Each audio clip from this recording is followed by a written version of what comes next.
Welcome to this week's Game Pass Quest overview. Stick around to the end for my first impressions of the Dark Pictures Anthology, Man of Medan, including 3 things I liked about it and 3 I did not. I apologize for the brief absence. If you want to see content come out even when I'm on vacation in the future, be sure to subscribe to the channel. That way I know you're getting enough value for me to make sure things are properly covered. Every week on Tuesday around lunchtime here, the Game Pass quests get updated. Each week brings a reset to the weekly quests and a quest or 2 specific to a game. As a Game Pass Ultimate subscriber, you get access to 2 instead of just the 1 specific game. If you're already familiar with the weekly quests and just want to see what's new, then use the time codes below to skip ahead and hear about new Super Lucky's Tale and the Dark Pictures Anthology. For the rest of us, let's dig in. First weekly quest we'll talk about is complete 4 daily quests for 10 points. Every day you get 2 quests, play a Game Pass game, and log on to the mobile app. You can knock this out in 2 days, and you really should. You should also keep doing these dailies as you need 45 of them to get the monthly quest for 1,000 points.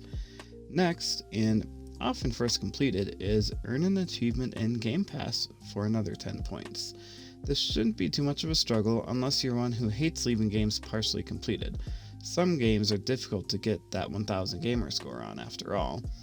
Finally, we have Earn Your Way for 10 more points. In this one, you must either complete 3 Game Pass game achievements, the one that you did for the Earn an Achievement quest does count as one of the 3, or you need to play 3 different Game Pass games. You cannot mix and match, so 2 of one and 1 of the other isn't going to cut it. I cover these 3 quests every week, but next I'm going to go into the 2 games that come out on the weekly quest. If you like to get a heads up on these quests, make sure you thumbs up this video. The more content like this you do that for, the more you'll see. Eventually you'll get them all, even if you haven't yet subscribed. This week, the 50-point game is New Super Lucky's Tale. To get the points, we need to get 300 coins. I'm no expert on this game, in fact I've never played it, but that sounds like a 2D platformer to me, though in the screenshot it looks 3D. In either case, I suspect we'll finish it fairly quickly. Look for a review on this game by the end of the week, including info on my experience getting the quest. Finally, we come to the 25-point Game Pass Ultimate Subscriber game. Every week this quest is completed by launching the game. Technically, the quest always completes as soon as I select to launch the game. I don't even get to where I can start recording using the Xbox's built-in functionality before the quest is won. Because of this, I don't do full reviews on this particular game, but rather I play it for a couple of hours and do a first impression. This week, that game is the Dark Pictures Anthology Man of Medan, and I'm probably pronouncing Medan wrong. This game is brought to us by Supermassive Games and Bandai Namco Entertainment. As the title suggests, it is the first of many planned games, 8 I believe. It first came out in August of 2019, and the next one is due out at the end of October 2020. This is an interactive survival horror game, played out in a similar fashion to Telltale games such as The Walking Dead. There's a rich story playing out for you, and at various points you're allowed to give input to help drive the story. At other times you are required to react quickly to various button events that flash on the screen. There are some jump scares in this game, so consider yourself warned. I played this game on the Xbox One X with a 27-inch 4K HDR monitor, and I listened to it with my Turtle Beach Stealth 600 headphones. This game is beautiful. Full stop. The art style is realistic. When the characters are partying on a boat, it looks like a normal dive day out off the coast of a Caribbean island. When they're diving a wreck, it looks a little creepy and more or less underwater. Now, that's not a dig. Water is hard in the graphics world, and it's done well here. I could watch someone play this game in 4K without playing myself, and I'd be happy. It really is near TV quality. Of course, that does mean there's a touch of Uncanny Valley going on. There were also some clipping issues that might challenge some people's immersion at times. It didn't bother me, but it was noticeable, especially when characters literally walked through each other at one point.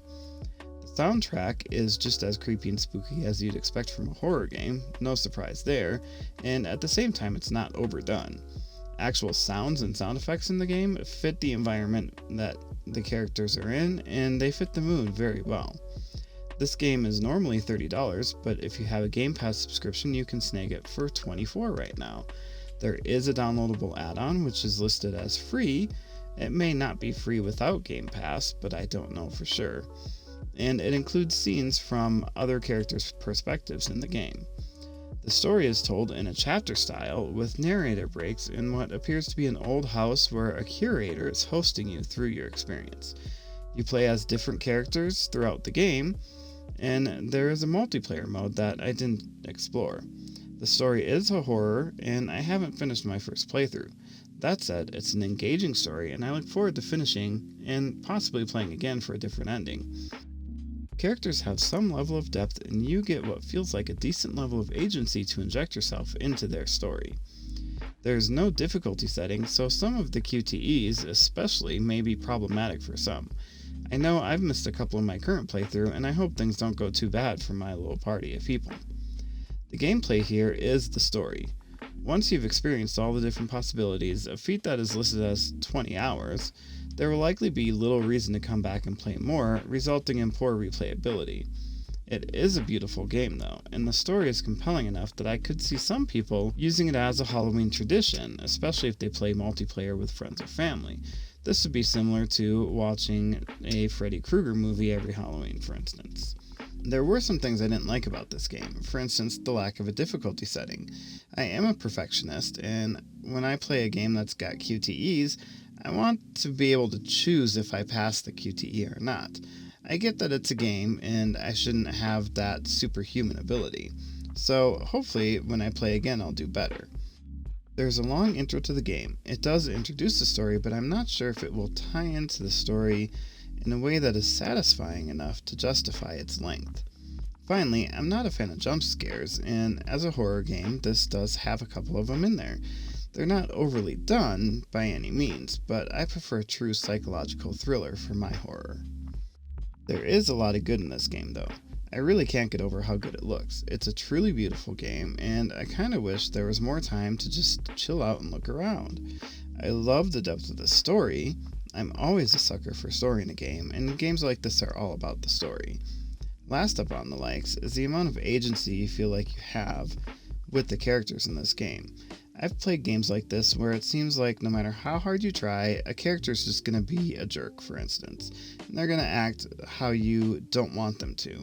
In this game, it feels like there's enough leeway that a character doesn't have to be a jerk if you don't want them to from your idea of what the story should do. My final stance on this game? If you're a Game Pass subscriber, it's a no-brainer to play this game and enjoy a great story. At $24, it's a steal to buy it and add to your collection if you like horror games. At $30, it's not a bad deal, though the lack of replayability may deter some. To me, $30 for what's probably going to amount to about 12 hours of entertainment after you eliminate repeat sections is not a big deal, so I'm going to go ahead and suggest a full buy on this one. Thanks for making it to the end of this review. If you enjoyed it, again, don't forget that thumbs up button and leave me a comment. Tell me what you think of the game if you've tried it out. If you didn't like the review, let me know and we'll see if I can do better for you next time.